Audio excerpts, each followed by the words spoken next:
Hey everybody, Joe Valley here from Quiet Light Brokerage.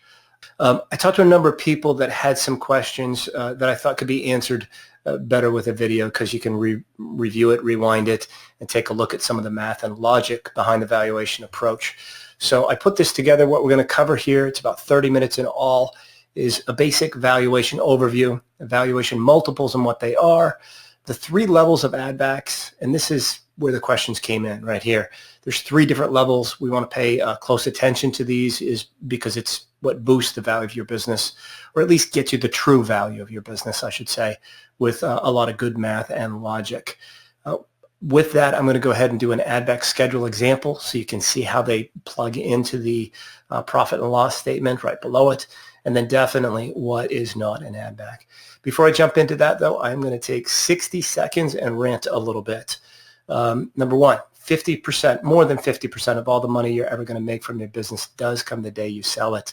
And that's because with an e-commerce business, if it's growing like crazy, you're constantly trying to keep up with inventory. You're taking cash from the business, putting it right back into inventory. You're not able to take revenues out of the business because of that. In addition, when you sell, you're going to be in a lower tax bracket than when you report income on an annual basis. Ordinary income taxes are definitely higher than when you sell. Second is that you should definitely consider firing your bookkeeper if you have one in-house. Doesn't work for everybody, but I do joke, especially if it's your mom. But I've seen people running $20 million businesses, and they've got a relative running the books, and they have absolutely no e-commerce bookkeeping experience. I did this recently with the business. It was about 10 million in revenue. They had an in-house e-commerce bookkeeper. This young man was just out of college, doing exactly what the CPA told him to do. We ended up introducing them to a bookkeeper. They started outsourcing it. Yes, I got people fired. They fired the bookkeeper. He didn't love his job anyway. They saved about $24,000 a year by outsourcing it to an e-commerce bookkeeper. They got the numbers right, accrual accounting, accurate numbers every month. All they had to do was run the report. That business was pretty sizable, ended up listing at a 4-time multiple. So that added about $96,000 onto the list price. Didn't do it 30 days before listing the business for sale. This is something that they did well in advance because they were planning their exit well in advance. I mentioned accrual accounting just a minute ago. Accrual accounting should always be used for the cost of goods sold and for the freight in, if at all possible as well. Okay, these are a few e-commerce bookkeepers that we've referred people out to. We do not accept referral fees. These are just people we like. We don't accept referral fees for anyone that we introduce people to because we can mix it up. If they do something wrong, they're out. But these are all folks that we enjoy working with. They've had fair and reasonable prices depending upon the size of the business. Some are higher, of course, and some are lower, but both QuickBooks and Xero. All right, valuation overview. It's pretty simple. It's an earnings-based multiplier approach. You've all heard the term seller's discretionary earnings. It's always a multiple of the trailing 12 months seller's discretionary earnings as well, or SDE here. And it's the 12 months because of seasonality to the business. Someone might say, well, but my business is growing so rapidly, and that's okay, and it should be. Hopefully it is. You'll get more value. We'll boost the multiple because of the increase in trends in the trailing 12 months. So it's going to be SDE times a multiple equals the list price of the business. And here it's plus the landed cost of good sellable inventory on hand at the time of closing. Everybody does it this way, with the exception, in terms of online business brokers, with the exception of website closers, who you all know as well. They will actually include the inventory in the list price of the business.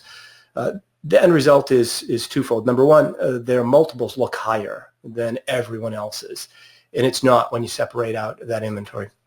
Number two, the owner of the business then works towards keeping the inventory at a certain level for the eventual exit. If they end up having too much inventory in regards to the list price and the inventory numbers, they end up having to take a small seller note on the excess inventory.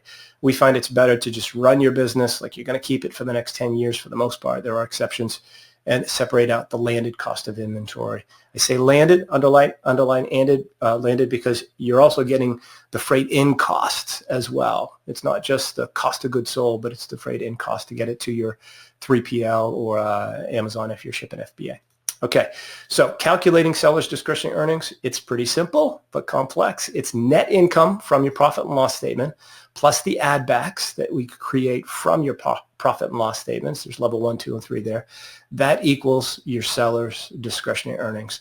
And we're going to go into a deeper conversation, obviously, about the add back schedules and the 3 different levels. But that's the basic formula. Getting the seller's discretionary earnings accurate is the hard part, and that's the add back schedule itself. Sometimes it's on the net income because people do cash accounting in their bookkeeping instead of accrual accounting. So you've got to flip it to accrual. We can do it after the fact sometimes, but if you're off by 1%, it can add up to an awful lot of money at the end of the day when we list your business or you list your own. All right, so valuation multiples, I've got to say this, without an accurate SDE, your multiple means absolutely nothing. Get it wrong, it's going to fall apart in due diligence, or it's going to be renegotiated. You got to get the discretionary earnings right before you move forward listing your business for sale.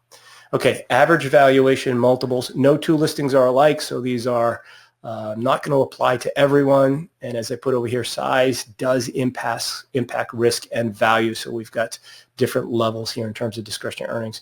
I've also got a pure direct-to-consumer brand and Amazon brand. So if you're 50-50, you're going to be some sort of blend of the two. If you're 100% Amazon or even 90% Amazon, you are more or less an Amazon business, unless that 10% is growing. They both can be growing, but as a percentage of overall revenues, we want to see growth on the off Amazon business in order to give it a little bit more weight. So this number may not apply to Blue Ribbon members, but if your discretionary earnings is less than 100,000, D2C, you're looking at 3 to 4 times as a multiple of discretionary earnings, and the Amazon brand in the 2 to 3 time range. If you're in the $100,000 to $500,000 range, 3 to 5 time discretionary earnings, and 2 to 3.5 time discretionary earnings. 2 things I want to mention here. First, these values range multiples are really for businesses that are doing well, that are growing month over month, year over year, that have some defensibility to them, either in the form of some IP or lots and lots of reviews or an amazing brand or something unique about them, that are very transferable, that are well aged, all of these things, and have great documentation as well. Those are the 4 pillars, by the way. But here, you're also going to notice that these multiples bleed over each other. And that's because there's no exact science to valuations. It's a bit of an art. So we're always going to do ranges there, at least initially. When we do a slide like this, we drill down in your P&L, and then we compare to other similar listings that have sold recently. Okay, in the $500,000 to $1 million range, again, they go up. Big range here, but you'll see something in this range could fall right there. I had one that was close to 4 times because they got 10 offers. That was about 400 in discretionary right there. Actually, it was over here because it was more or less an Amazon brand. But again, that's the ranges you're going to be in. And then, again, size does impact risk. The bigger the business, yes, you're making a bigger investment. In some ways, someone could say that's a bigger risk. But odds are the bigger business is more established. There's multiple channels of revenue. There's multiple SKUs. There's defensibility. You don't have one SKU that's representing 75 to 80% of the revenue, which is a huge risk. So all of those things sort of de-risk the business, so the multiples go up as well. With pure D2C, you're at 6+, and an Amazon brand, you're at 4+. Definitely going to see those go up a little bit with great defensibility. Okay, so right here on the bottom, I got to say this is where most people say, I got this, I'm good, and they move on and they think they can do their own valuation. And look, I've talked to 5,000 entrepreneurs over the last 8 years. I've done thousands of valuations.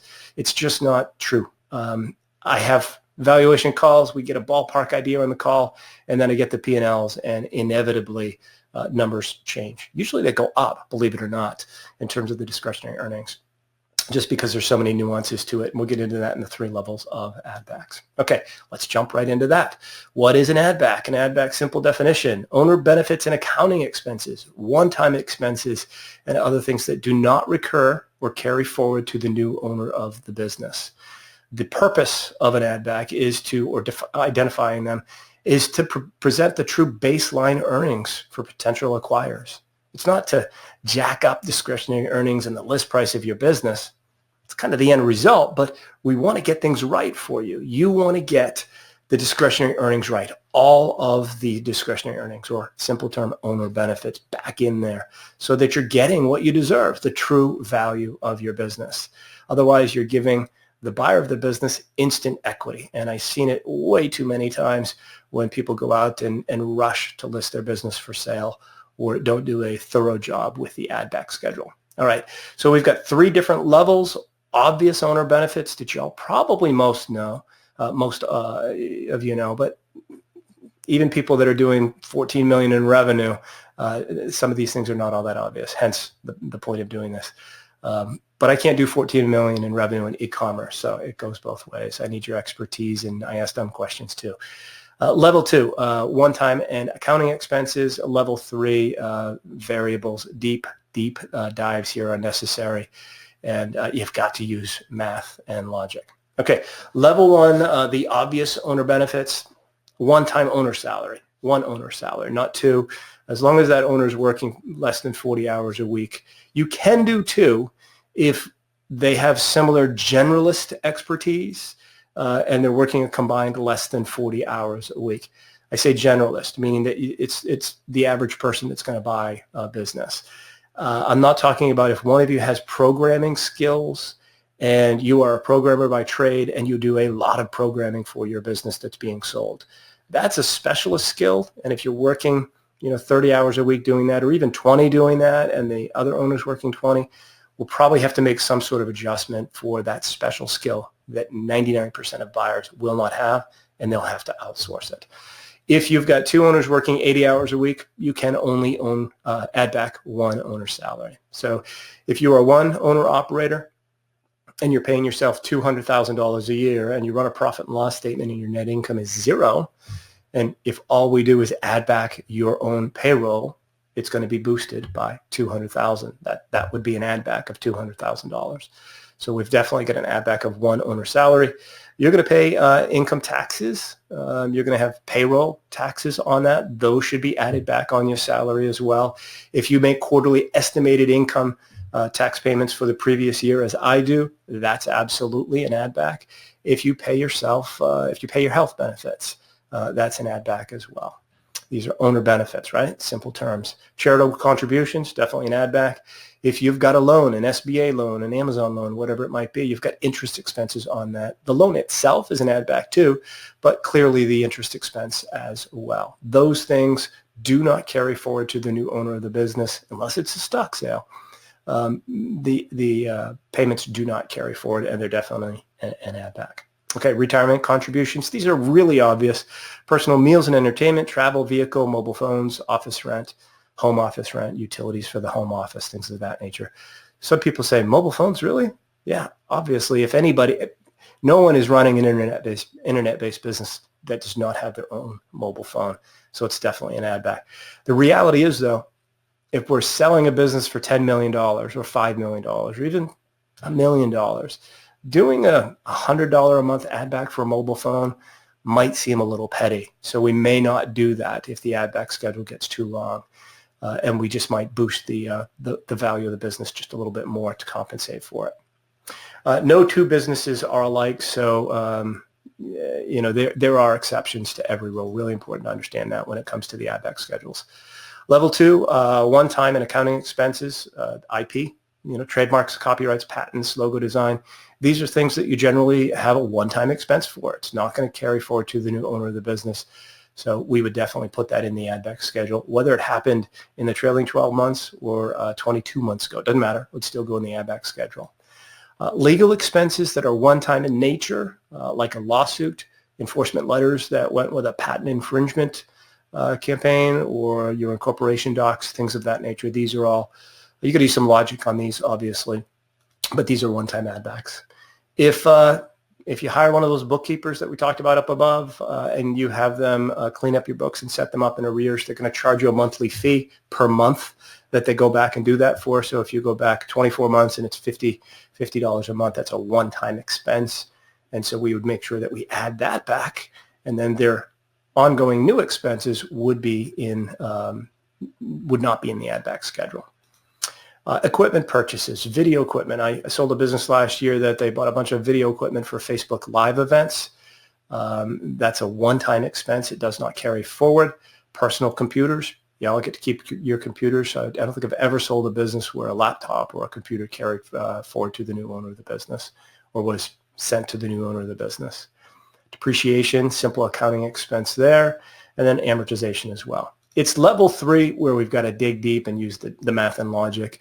And some of these things, if you've sold your own business in the past on your own, you're going to go through this list and you're going to kick yourself a little bit, probably. But you freed yourself of that burden, and if you're watching this, you're doing well in your next business and can make some more money on the next time. Website redesign, once every 2 to 5 years. It's at the very least a partial add back. Quiet Light's in the process now, and I think we're probably going to end up spending about $20,000 on our website redesign, and you'll see it in the next couple of months. If you do that in the trailing 12 months, it's not an expense that stays in there. You've got to do a partial add back. How much? How partial? I've got to look. If you redesign your website every 5 years, if your business is that old, then it would be 100% add back. If you do it every 3 years, then we'd adjust it for a partial add back. Mastermind events. Look, you all pay for Blue Ribbon Mastermind. It's a personal choice. Here's the difference. Is it personal development or business development? And the way to distinguish between the two is, does that, number one, expense automatically carry forward to the new owner of the business? The answer is no. The Blue Ribbon Mastermind cost would not carry forward. And on the other side, if you go to an event, like if you all were down in St. Pete or Denver, I think is the next one, and you brought your, first of all, it's optional, number one. But number two, if you brought your CMO, that is an employee and that is a business expense. So if the two of you went, you would be an add back for going to that event and all the costs associated with that, but the CMO would not be. Difference between personal development and business development. Okay, this is one that kind of blows people's mind a little bit. If you're doing a lot of advertising, hopefully you're using a cashback or some sort of rewards card. You're not allowing Amazon just to deduct it from the fees that are from the income that's going to be deposited, because this can really, really add up. But it doesn't show up on the P&L. Cashback is not something the IRS has figured out how to tax, so it's not on the P&Ls 99 out of 100 times. An inexperienced bookkeeper may ask for it and put it in there, but it's not taxable. They haven't figured it out yet. At least that's what my CPA says. I think you should ask yours.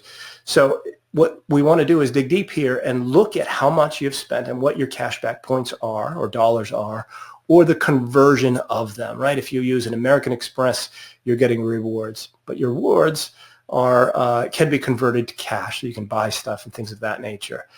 So you want to figure out what that is on a monthly basis and do an add back for it without a doubt. I sold one in the last couple of months that there was about $24,000 in cashback points over the previous 12 months. At a 3-time multiple, that's $72,000 added to the value of the business, legitimately added to the value of the business. Think about how many SKUs you've launched and failed and expensed and haven't made that $72,000. This is a simple one, math and logic, and it's definitely a legitimate add back. Other ones is overpaid relatives. I sold a business, bookkeepers in there as well. If you fire the bookkeeper halfway through the year, you just got to do an adjustment for it, and you would put that new expense in for the prior 12 months and do an add back for the 12 months where the bookkeeper expense was in there. But and it's a situation here where I was being the Grinch. It was just before Christmas, and I had a business I was listing for sale, and it was crystal clear that this gentleman he loved his brother, and he was paying his brother to do customer service, grossly overpaying his brother to do customer service. The deal was he was supposed to be working about 20 hours a week, and I think he was getting $20,000 a year for this part-time job. The reality is he was working about 5 hours a week because most of the work was canned responses. He was just able to hit reply canned responses. There were no phone calls or anything like that. His brother knew the business was being sold. We were all on a call. We talked about it in detail. And my first thought was fire the brother. But in talking to the owner, he loved his brother. He's like, I'm not going to fire my brother. It's a month before Christmas. Like, give him a big bonus. It's okay. He didn't do that. So what we did was it really it was just logical that he was being paid too much. And we talked about it in the client interview, and we did an adjustment in the ad back schedule, and we put notes beside it that referred to the client interview. And I even talked about it in the video to make sure it was crystal clear and not gray. But no but, right? That erases the gray part. So what we did was we did an ad back. First, I added back 100% of the brothers, $20,000 in the trailing 12 months, split it up on a monthly basis. But then I added an expense for a VA to do the same work at 5 hours a week at an inflated VA cost. It might cost anywhere from $2.50 to $5 an hour for a decent VA to do that. All they're doing, for the most part, is, again, canned responses. But I put in a $10. So I leaned towards the buyer's comfort zone instead of the seller's. And then I tweaked the multiple a little bit. It was a great business. It had a utility patent, very defensible on the number one SKU, so we were able to push the multiple anyway.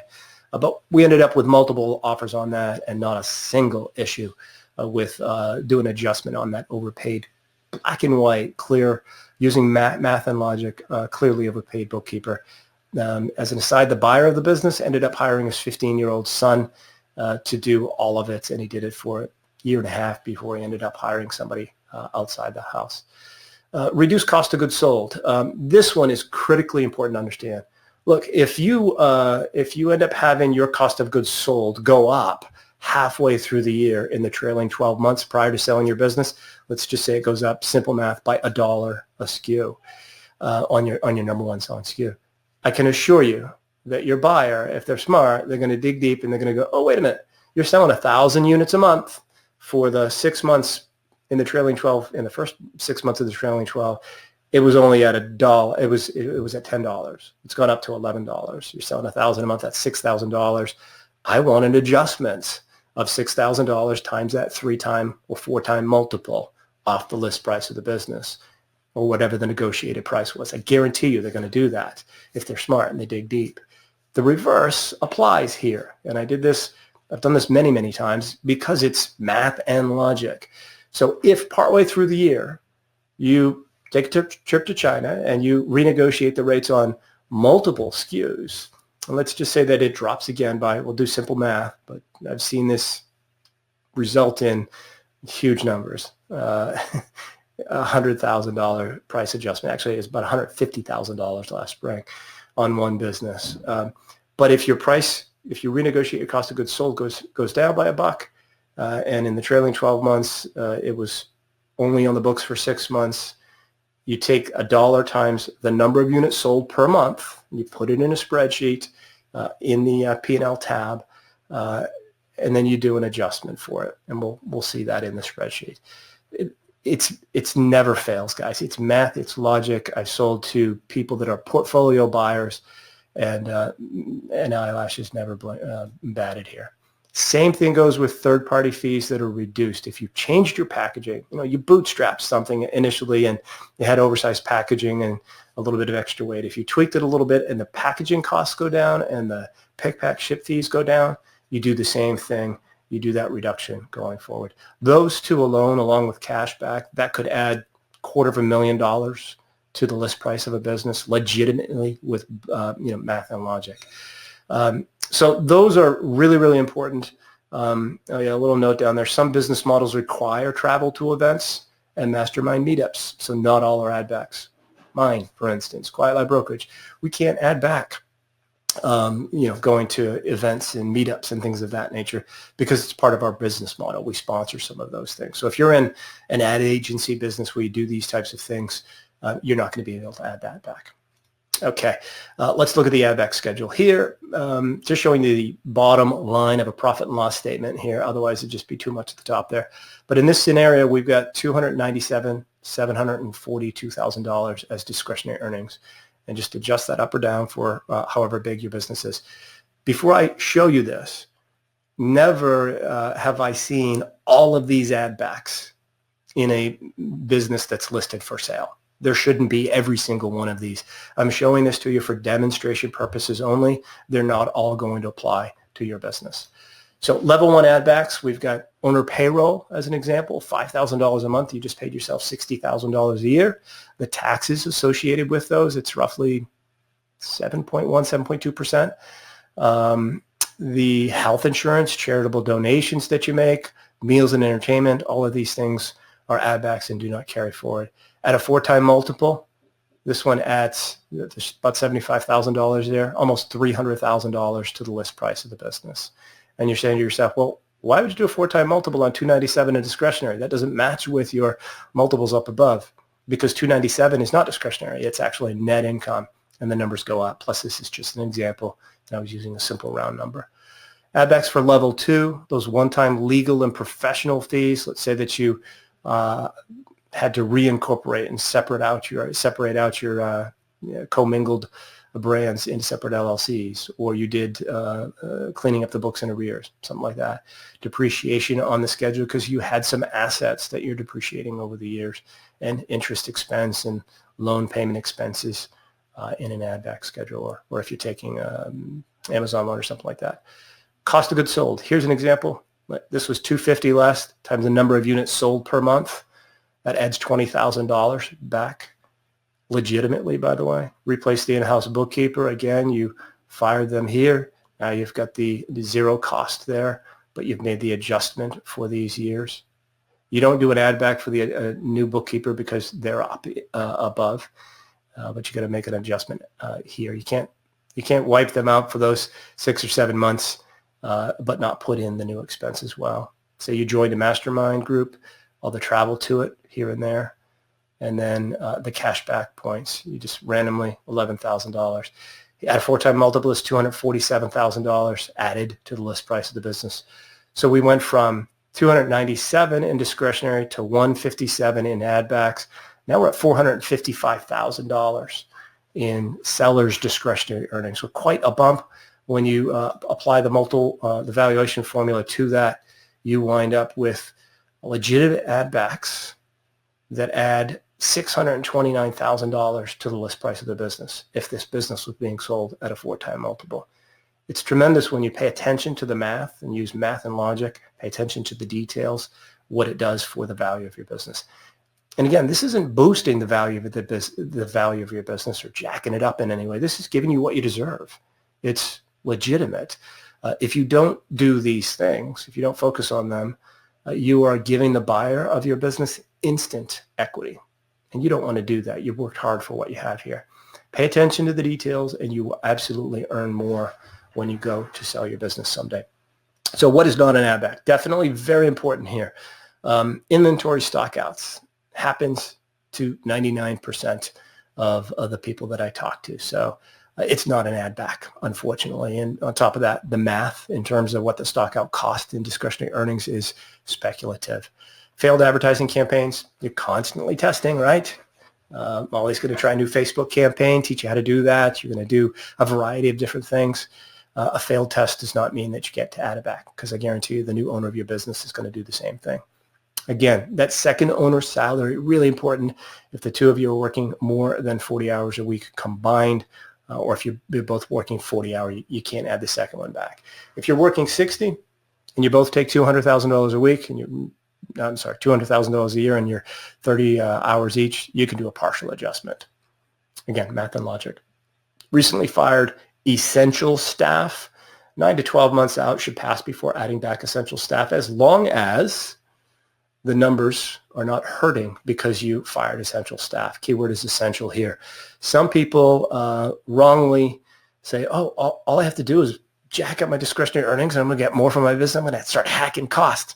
I'm going to start reducing on advertising. I'm going to start firing a couple of people. It's not going to work. Buyers are smart. They're going to, whether they're stroking a check for $100,000, $1 million, or $10 million, they're going to do their due diligence. They're going to hire Centurica. Those guys at Centurica are going to dig deep. They're going to figure it out, and they're going to say, this is a risk, and it's something you're going to have to replace, and don't add it back. Make an adjustment. Again, recent cost cutting, it erodes trust.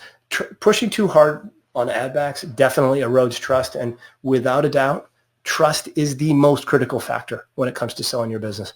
I've seen people get a higher value for their business because they're likable and because people trust them.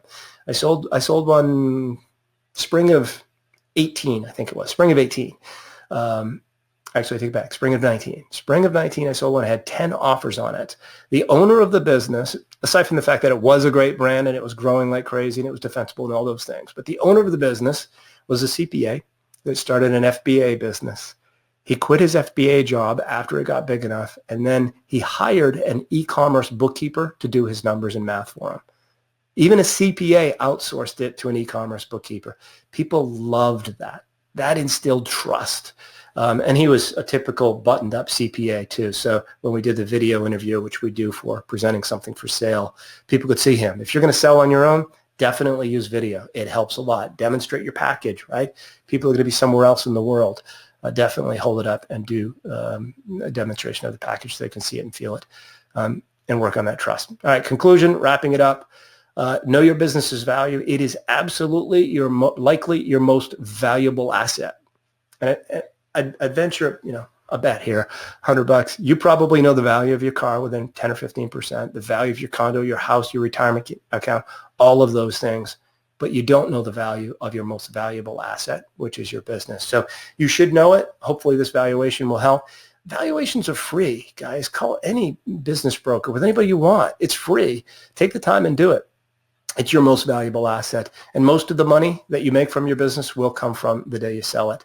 Know your numbers. Ezra talks about this all the time. He does presentations on it. Review your P&L monthly. Cost of goods sold must be on an accrual basis, and freight in as well, if at all possible. And it is at all possible. I see it all the time. Review your key metrics. Stop looking at that top line number. Focus on some of these key metrics: churn, average order value, ACoS, TACoS. If you don't know what these mean, learn them. It's really, really important to instill confidence in your buyer that you know what these are and that you track them. Really, really important. You might find that, on a particular SKU, if you're looking at revenue by SKU and then you drill down into the profit by SKU, I'd highly recommend you do that prior to selling your business or even listing your business or thinking about listing your business. You may find out that you're breaking even on a particular SKU. And as far as I know, you can break even doing nothing. So there may be no point in it. You can take the working capital from that inventory and put it towards a more valuable skill. And then lastly, track your perks, personal expenses that get buried in the P&L. Don't rush. We can dig these out if you take your time, or you can dig them out if you take your time in selling a business to somebody. Before you present them with a P&L, dig deep and do these things. Track your cash back and travel points. These owner benefits add up to hundreds of thousands, if not even $1 million in the value of your business if you take your time and do it right and you're going to sell your business. All right, well, that's it. I've got nothing else here, guys. I wanted to help out. I hope this was valuable. Reach out if I can do anything for you, or anybody on the team for that matter at QuietLight. We're here to help first and foremost. Don't care if you're not going to sell your business for a decade. Doesn't matter. We'll talk to you. We'll help you. We'll do what we can to make your business stronger and more valuable. Thanks, guys.